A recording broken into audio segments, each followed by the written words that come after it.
আসসালামু আলাইকুম বন্ধুরা, আশা করি তোমরা সবাই ভালো আছো। বাংলা দ্বিতীয় পত্র নিয়ে কিন্তু সবারই একটা মনে কিন্তু ভয় কাজ করে যে দ্বিতীয় পত্রের রেজাল্টটা কেমন হয় বা দ্বিতীয় পত্রের রেজাল্টটা কতটুকু তোমরা করতে পারো। তো সবকিছু নিয়ে কিন্তু আমরা আলোচনা করব টেকনিক বেসিক, অর্থাৎ টেকনিক থাকবে এবং সাজেশন থাকবে। কিভাবে কোন টেকনিকে তোমরা খুব সহজে পরীক্ষায় কম সময়ে ভালো রেজাল্ট করতে পারো সেটা আমরা তোমাদের সাথে শেয়ার করব। আর যারা একদম এখনো যারা বই নিয়ে বসো নাই বা এখনো পড়ার সুযোগ হয়নি, অথচ তোমরা 2025-এ এইচএসসি এক্সাম দিবে, তাদেরকে আমি বলছি যে তোমরা এই ভিডিওগুলো ফলো করো।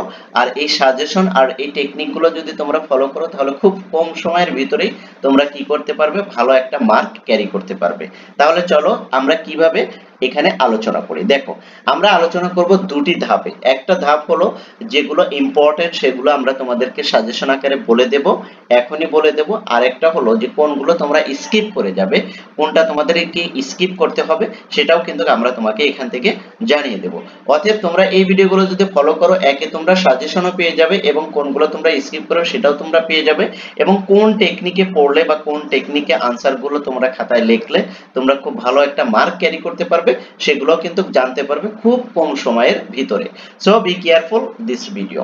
তাহলে চলো, ওইখানে আমরা কিন্তু দেখি যে প্রত্যেকটা বছরই কিন্তু কিছু এইখান থেকে কিন্তু কোশ্চেন গুলো এসে থাকে। এই যে 1 নাম্বার কোশ্চেন দেখো, বাংলা উচ্চারণের নিয়ম, এখান থেকে কিন্তু প্রতি বছরই একটা তোমাদের কি আসে, কোশ্চেন আসে, রাইট?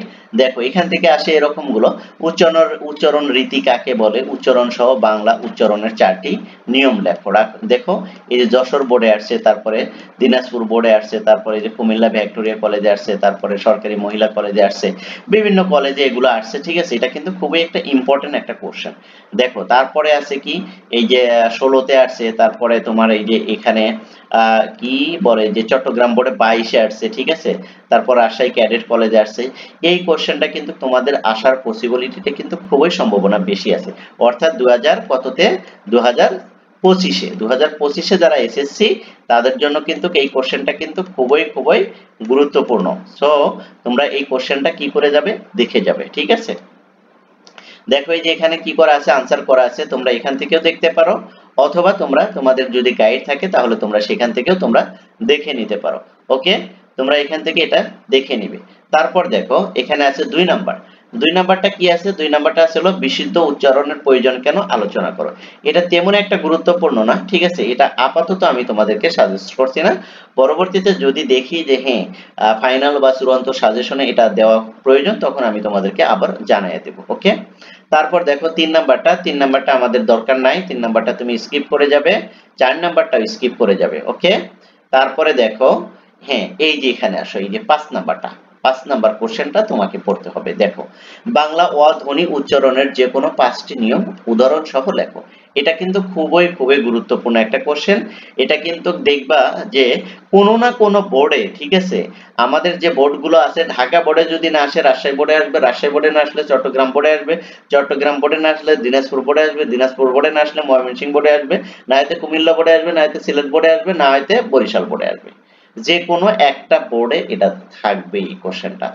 তাই তোমরা যে বোর্ডে আসো ডাজেন্ট ম্যাটার, কিন্তু তোমাদের জন্য এই কোশ্চেনটা খুব ইম্পর্টেন্ট, তোমরা এটা দেখে নিবে। ওকে, দেখো এই যে এখানে আনসার দেওয়া আছে, তোমরা চাইলে এখান থেকেও দেখতে পারো, অথবা তোমরা তোমাদের কাছে যে আছে সহায়ক বই আছে সেটা থেকেও তোমরা দেখতে পারো।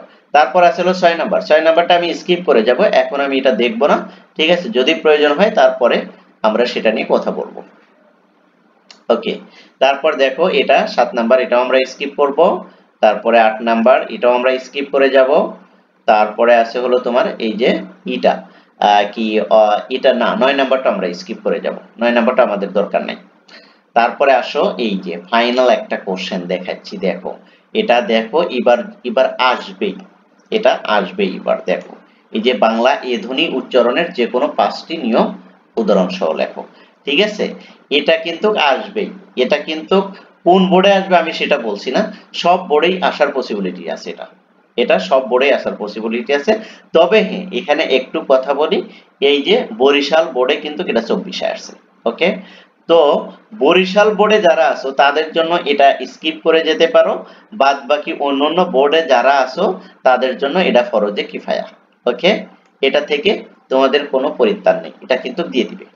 এটা দিয়ে দিবে, তোমরা লিখে রাখো, এটা দিয়ে দিবে। দেখো তারপরে কি আছে, এটা তোমরা এখান থেকেও পড়তে পারো, ঠিক আছে। এটা কোশ্চেনটা ছোট আছে, তোমরা এখান থেকে পড়ে নিবে। দেখো এই যে একটা দুইটা তিনটা চারটা পাঁচটা নিয়ম আছে, ঠিক আছে, তোমরা এখান থেকে পড়ে নিতে পারো এটা। ওকে, তোমরা স্ক্রিনশট দিয়ে এটা নিয়ে নিতে পারো। তারপরে দেখো এই যে স্ক্রিনশট দিয়ে নাও, সমস্যা নাই। এই যে দেখো, হ্যাঁ ওকে। তারপরে দেখো, তারপরে কি আছে 11 আছে, এটা আমরা স্কিপ করে যাব। হ্যাঁ, তারপরে আরেকটা কোশ্চেন আছে এই যে 12, রাইট। 12 নাম্বারটা তোমরা দেখতে পারো। দেখো 12 নাম্বারটা কিন্তু অনেক বোর্ডে আছে, তবে এটা কিন্তু ঢাকা বোর্ডের জন্য মোস্ট ইম্পর্টেন্ট। ঢাকা বোর্ডের জন্য মোস্ট ইম্পর্টেন্ট এই যে বফালা উচ্চারণের 5টি নিয়ম দেখো। ওকে, ঢাকা বোর্ডের জন্য এটা মোস্ট ইম্পর্টেন্ট, কুমিল্লা বোর্ডের জন্য নয়, কুমিল্লা বোর্ডে 24 এটা এসে গেছে, এটা দরকার নাই, ঠিক আছে। মাদ্রাসা বোর্ডে আসছে 24-এ, এটা তাদের জন্য দরকার নেই, তবে ঢাকা, রাজশাহী, চট্টগ্রাম এই তিনটা বোর্ডের জন্য এটা খুবই ইম্পর্টেন্ট। ওকে, তারপরে দেখো এখানে কি আছে, এখানে আছে হলো তোমার এই যে ই নাম্বারটা 13 নাম্বারটা। 13 নাম্বারটা দেখো, 13 নাম্বারটা ঢাকা বোর্ডের জন্য ইম্পর্টেন্ট তেমন না, তবে রাজশাহী বোর্ডের জন্য এটা ইম্পর্টেন্ট। রাজশাহী বোর্ডের জন্য এটা ইম্পর্টেন্ট। ওকে, এটা দেখতে পারো, রাজশাহী বোর্ডের জন্য, দিনাজপুর বোর্ডের জন্য না। ওকে, তারপরে দেখো, তারপরে আছে হলো এটা, দেখো এই যে 14 নাম্বারটা। 14 নাম্বারটা দেখো, 14 নাম্বারটা ঢাকা বোর্ডের জন্য ইম্পর্টেন্ট না। 14 নাম্বারটা ঢাকা বোর্ডের জন্য ইম্পর্টেন্ট না, অর্থাৎ জফালা উচ্চারণের 5টি নিয়ম লেখো। আর কি কি দৃষ্টান্ত সহ জফালা উচ্চারণের 5টি নিয়ম লেখো। ওকে, এটা তোমার কি ঢাকা বোর্ডের জন্য তো গুরুত্বপূর্ণ নয়, তবে দিনাজপুর, ময়মনসিংহ এবং কুমিল্লা বোর্ডের জন্য এটা একটু গুরুত্বপূর্ণ আছে। ওকে, তোমরা যারা এই বোর্ডে আছো তারা এটা দেখতে পারো। তারপরে দেখো প্রশ্ন ছোট আছে, তোমরা এটা দেখে যাও, ঠিক আছে। এরপরে দেখো, এরপরে এখানে যে কোশ্চেনগুলো আছে, তাহলে এগুলো আমার এখানে একটু অস্পষ্ট দেখা যাচ্ছে, ভালো করে বোঝা যাচ্ছে না, তোমরা একটু এগুলো দেখে নিও, ঠিক আছে। এখানে তেমন নেই, তেমন গুরুত্বপূর্ণ কোনো কোশ্চেন আমি দেখছি না, ঠিক আছে। তাহলে দেখো আমরা এখান থেকে কয়টা কোশ্চেন সিলেক্ট করলাম, দেখো কয়টা কোশ্চেন সিলেক্ট করি। দেখো এখান থেকে আমরা যদি আমরা এটাও ধরে নেই 1 2 2 2 2 3 3 3 3 3 4, রাইট। চারটা কোশ্চেন, চারটা চারটা 5টা, অর্থাৎ 5টা কোশ্চেন যদি তুমি পড়ো তাহলে 1 নাম্বার কোশ্চেনের আনসার করতে পারবা।